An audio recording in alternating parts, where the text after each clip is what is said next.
Таад нэг хөрчтэйгээ таарахгүй л гэж бодъё л та. Хөрчтэй ингээд лифтэнд ингээд таарлах болгон зодолтоод байна гэдэг чинь урт хугацааны тогтвортой шийдэл мөн үү? Үгүй байхгүй юу? Энэ Европчууд угаасаа тэ миний томоотой нохоо. Тийм учраас хаяа нэг өшгөлчий гэж байгаа байхгүй юу? Өнөөдөр би гайхалтай хүнийг олсон. Гайхалтай ярилцлагыг оллоо.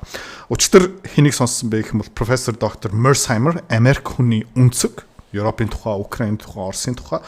За өнөөдөр хэдүүлээ хэний үнцэг сонсох юм бэ гэх юм бол Азийн нэг үнцэг, Сингапур улс. За Кишоре Мабубани дипломат сум.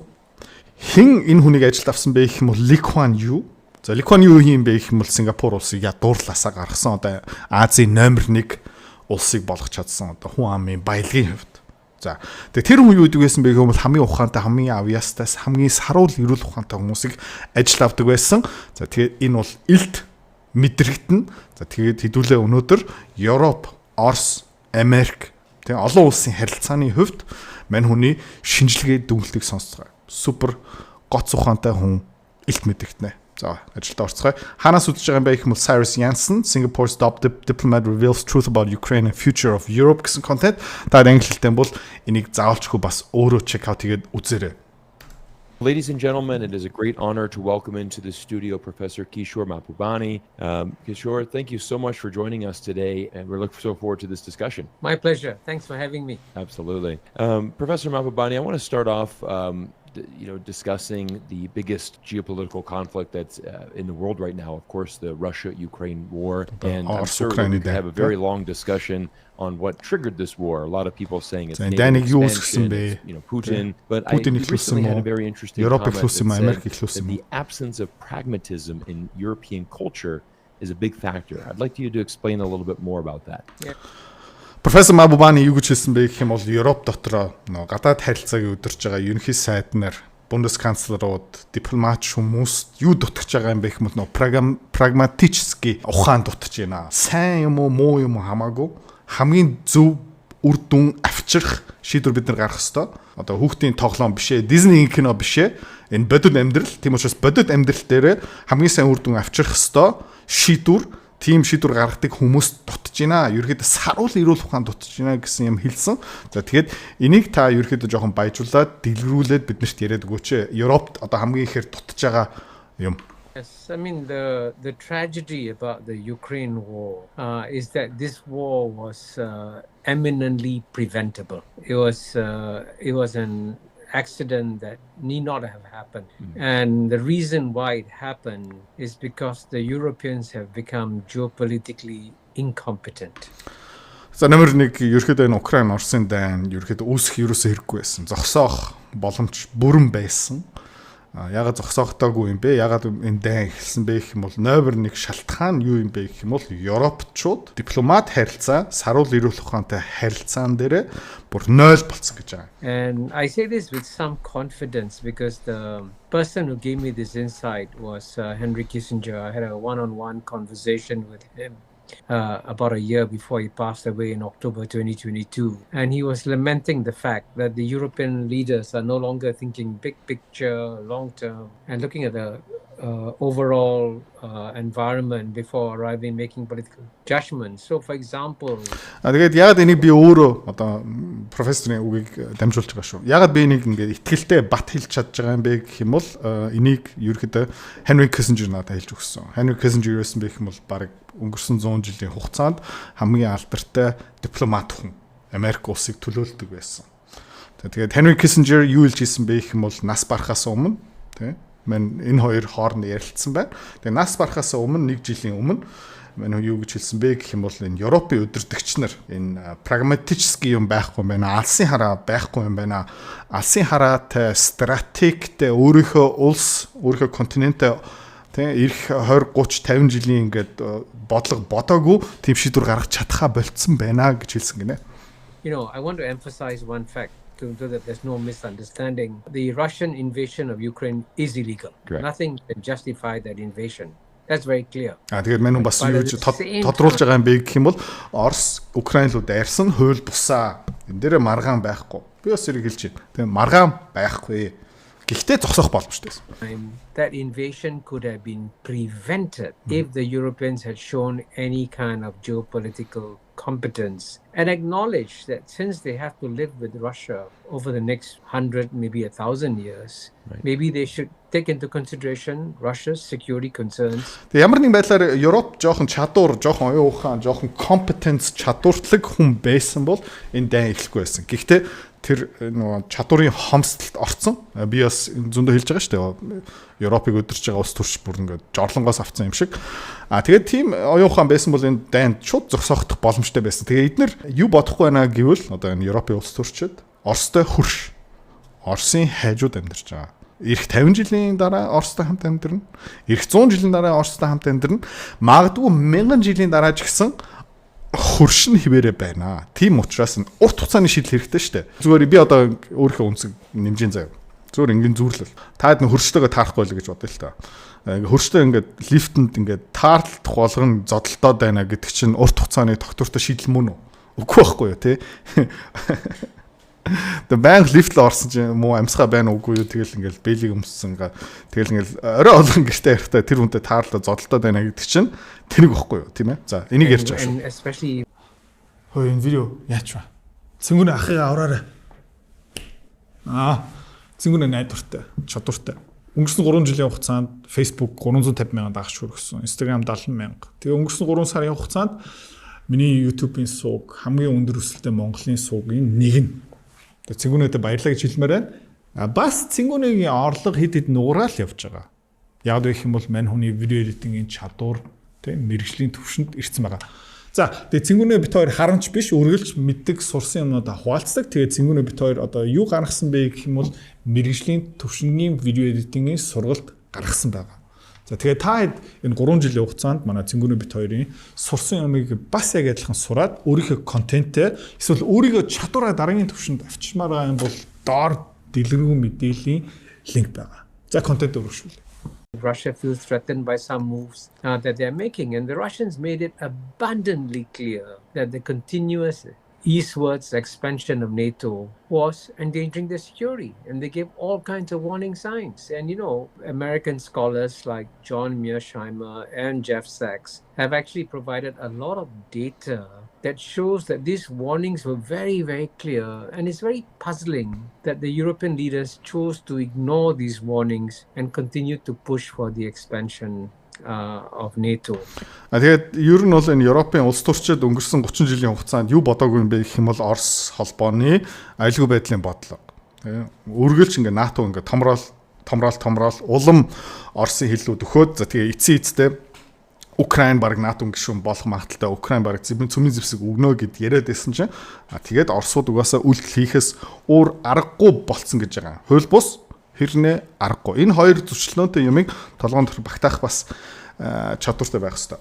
За тэгээ энэ НАТО үргэлжлүүлээ л ингээл томрол байх юм бол Оросууд хэзээ нэг цагт хариу барина гэдэг чинь профессор Mearsheimer, Jeffrey Sachs нь хоёулаа хэлж ирсэн.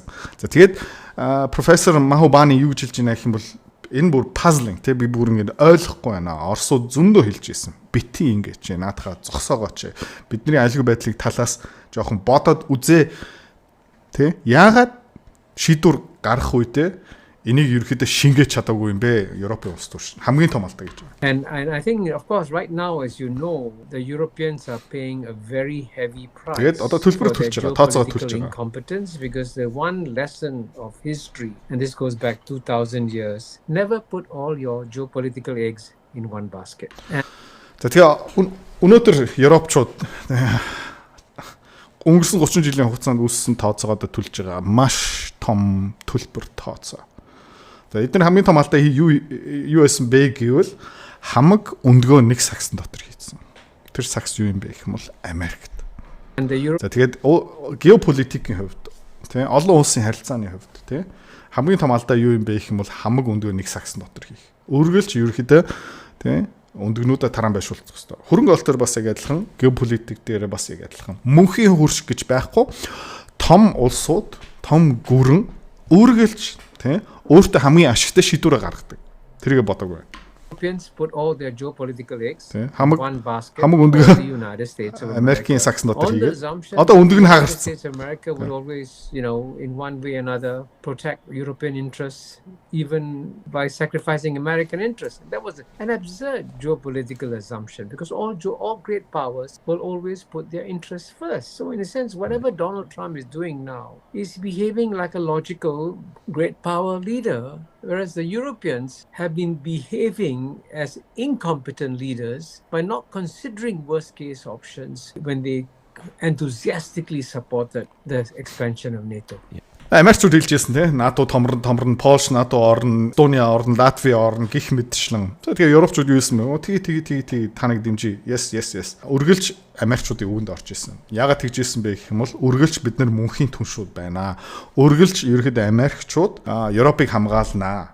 Үргэлж ерөөхдөө Америкчууд өөрийнхөө ашиг сонирхлоо номер 2 юм уу 3 тавина Европын ашиг сонирхлыг Америкийн арт иргэдэд хохиролтой байсан ч Европыг дэмжнэ гэд бодоод байсан юм аа. Үгүй ээ.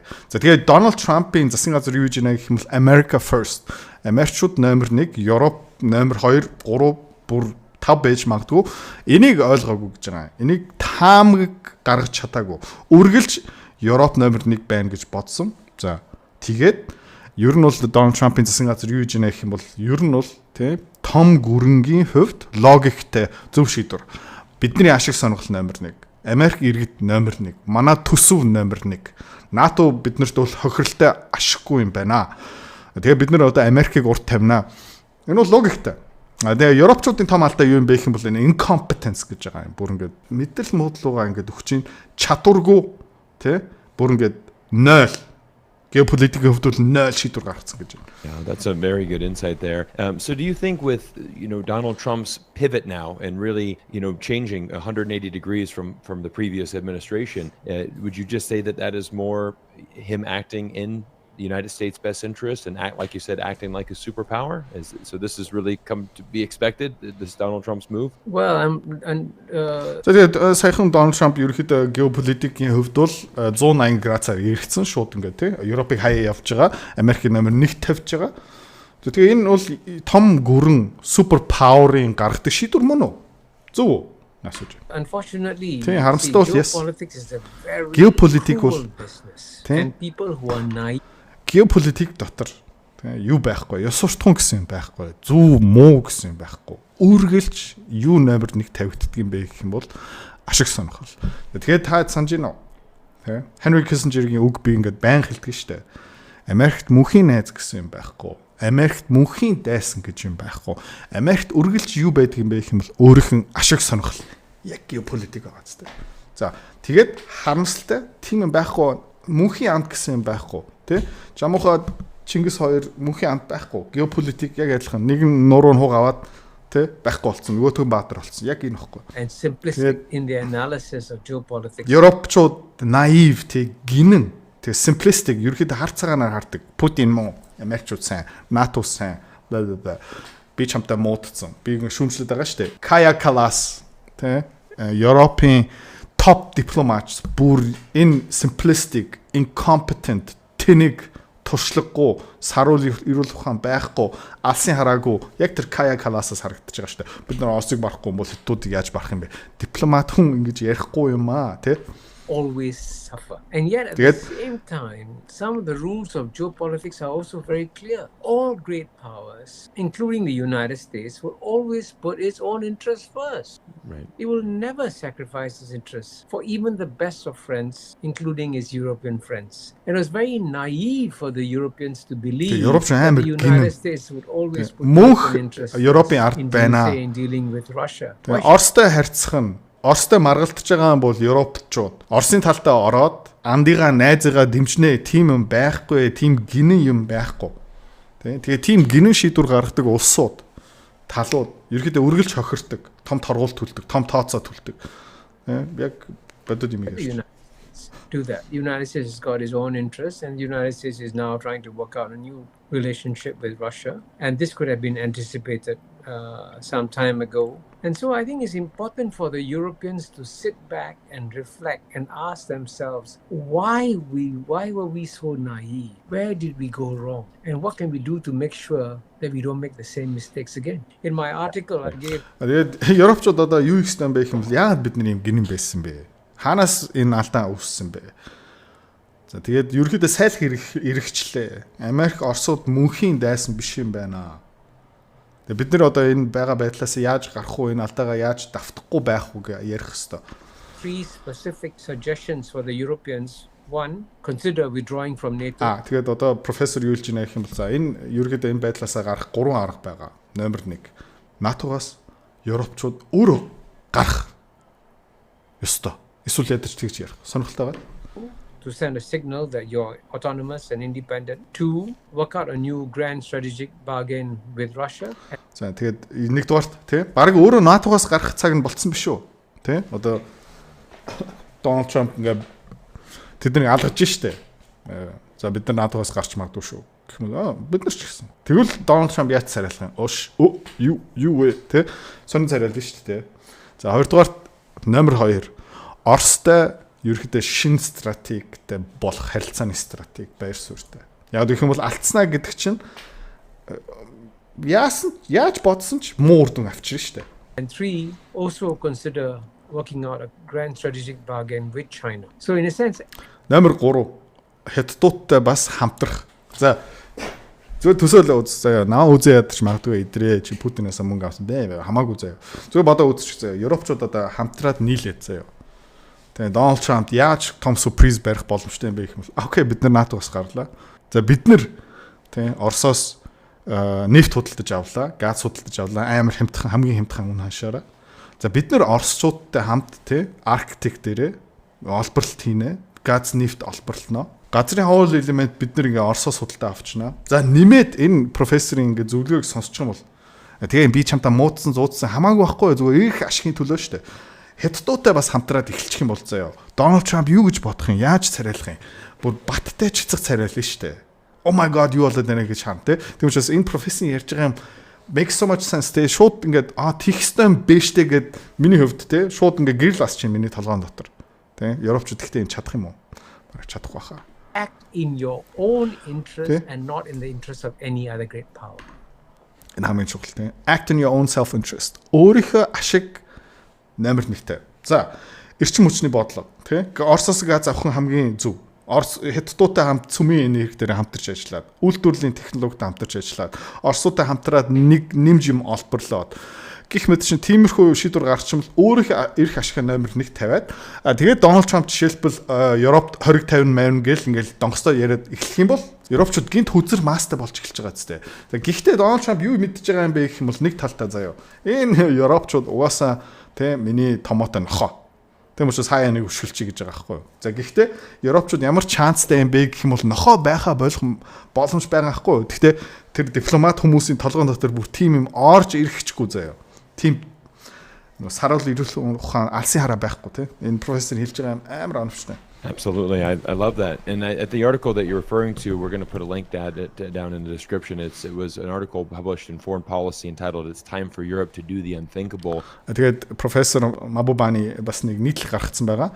Та энэ видеоны дотор орчмол нөө description дотор нийтлэл байгаа Foreign Press-ийн нэг article. Тэгээд гарчгийн юу юм бэ гэх юм бол Europe has to think the unthinkable.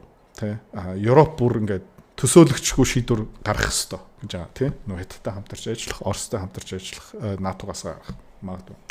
And you hit on each one of those three. Заавал гарах хэрэггүй шүү дээ. Зүгээр тийм масс надад байгаа шүү гэх юм бол тийм Америк шаалуур харьцаад эхэлнэ үстэй тийм. Deeper into those though because you say the first thing that Europe, one solution, right? You've given 3 practical solutions here for Europe and I love the way that you frame that. They've made some mistakes. They've got to really think about their future because they were very naive geopolitically. So what would that look like if Europe were to, leave NATO and you, for example, your first. За тэгээ Европч аюу гинэн байсан юм аа. Тэгээд Европчууд ерөөхдөө НАТО-гаас гарахын ямар шүү байдлаараа байх хэрэгтэй юм бэ? Тэ ямар алхам даах хэрэгтэй юм бэ?